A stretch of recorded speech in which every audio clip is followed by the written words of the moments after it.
every week. So on Sunday itself, we had called one veterinary doctor, APO from Trishul. So he was of the opinion that it may not be difficult, it may be not be possible to revive back, but we'll see what kind of options are available. So we have given information to our senior officers also about the incident. Then we were told to see, wait and watch and see how how the animal behaves and all. So then we came to today.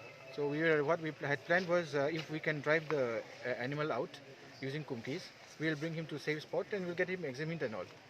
Anyways, we have very little hope of reviving actually the animal because it has not been eating for so many days now. So yeah, or if you see saw it before we could take the animal out, the animal had. देखिए, मल्लापुरम जो है वो एक ऐसा district है जो पूरे देश में शायद सबसे ज़्यादा डिस्टर्ब्ड है, जो रोज़ के रोज़ एक ना एक कांड मल्लापुरम से निकलता है।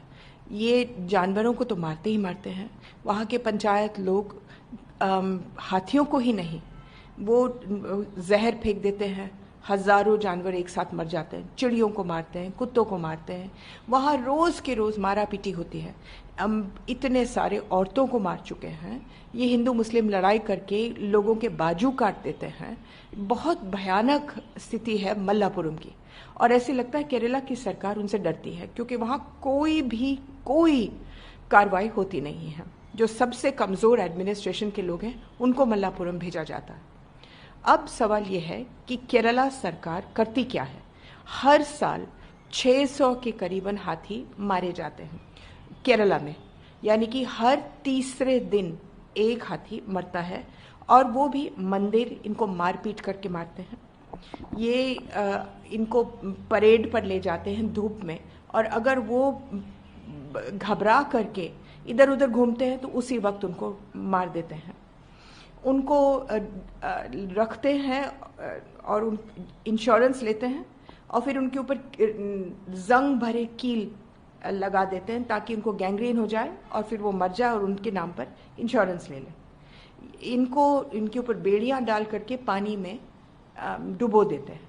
अच्छा, केरला एक चीज़ मशहूर है केरला में कि आप कुछ भी मारो, केरला की सरकार तिनका भर के काम नहीं करने वाली है, तिनका भर। अब क्या बोले तिनका केरला की सरकार को।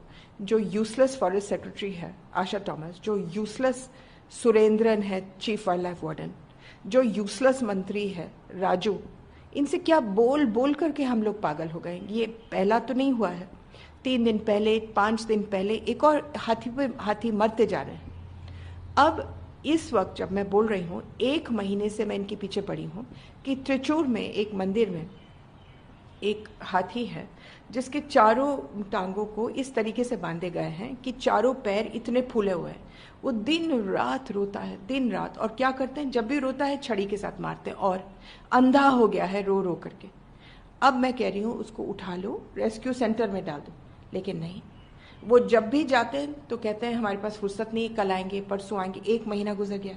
वो अगर 1 हफ्ते में नहीं मरा तो मैं अपना नाम बदल दूंगी, और फिर वो कहेंगे कोई फर्क नहीं पड़ता। मैम, आपको लगता है कि जो फॉरेस्ट ऑफिसर्स हैं उनके खिलाफ एक्शन होना चाहिए, और जो मंत्री हैं उनको भी जो है। मैं कह रही हूँ ये जो सारे फॉरेस्ट ऑफिसर्स हैं जिनके नाम मैंने निकाले, उन सबको निकाल दिया जाए। हजारों लोगों ने आज उनको चिट्ठी लिखी, उन्होंने सबको इरेज कर दिया अपने कंप्यूटर से। पूरे देश में से लोग भेज रहे हैं कि भाई कुछ तो करो। नहीं, उन्होंने कुछ करना नहीं, क्योंकि उनका तो क्या बोलते हैं, रोज का काम है, रोज हाथी मरता है और रोज क्राइम से मरता है। आपको मालूम है पिछले 20 साल में एक भी हाथी नेचुरल तरीके से मरा नहीं, सबके सब यही मौत मरे हैं। मैम, अभी क्या एक्शन हमको होना चाहिए? देखिए, केरला की सरकार से कुछ भी मांगना बेवकूफ़ी है। इन्होंने ना सुनना है, चुप रहना है। कल एक और हाथी मारा जाएगा, फिर हम लोग उस पर हाथी पर चले जाएंगे। सवाल ये है कि ये सुप्रीम कोर्ट की गलती है। 7 साल से एक केस पड़ा है सुप्रीम कोर्ट के सामने। सारे देश के एनजीओ ने मिल करके विनती की है सुप्रीम कोर्ट से कि आप ये केस सुन करके, हम चाहते हैं कि हर मंदिर से हाथी निकाले जाए, हर प्राइवेट ओनरशिप से हाथी निकाला जाए। 20,000 से भी कम हाथी रह गए, खाली 800 मेल्स रह गए। अब 800 मील्स का मतलब है कि थोड़े दिनों के बाद इसकी ये प्रजाति खत्म हो जाएगी शेर की तरह। तो सुप्रीम कोर्ट को रूलिंग देना चाहिए था कि ये अब शेड्यूल 1 का एनिमल है। कोई भी देश में शेड्यूल 1 का एनिमल कोई व्यक्तिगत मालिक नहीं हो सकता है, चाहे उसको मंदिर बोलो चाहे कोई व्यक्तिगत। पूरे देश में भीख मांग रहे हैं। कहीं इलेक्शन होता है तो वो कमबख्त उसके ऊपर चलता है वोट मांगने के लिए। अभी अभी लॉकडाउन पीरियड में समस्तीपुर में किसी ने अपने आप को प्रधानमंत्री जी की शक्ल बना करके हाथी पर घूम रहा था, कहने के लिए कि कोविड, और ढिंडोरा पिटवा रहा था। तो ये हाथियों को इस तरीके से इस्तेमाल करना पाप है। हाँ, ये प्रजाति खत्म हो जाएगी तो कम से कम 300 पेड़ भी किस्म के पेड़ गायब हो जाएंगे, जो देश के लिए बहुत ही खतरनाक है। मैं कहती हूँ सुप्रीम कोर्ट केस तो सुन ले, उस पर रूलिंग तो दे दे। मैम, राहुल गांधी जो है वो केरला रिप्रेजेंट करते हैं। मैम, आपको लगता है कि उनको अभी इस बात पर कुछ एक्शन लेना चाहिए, वहाँ पे बात करें?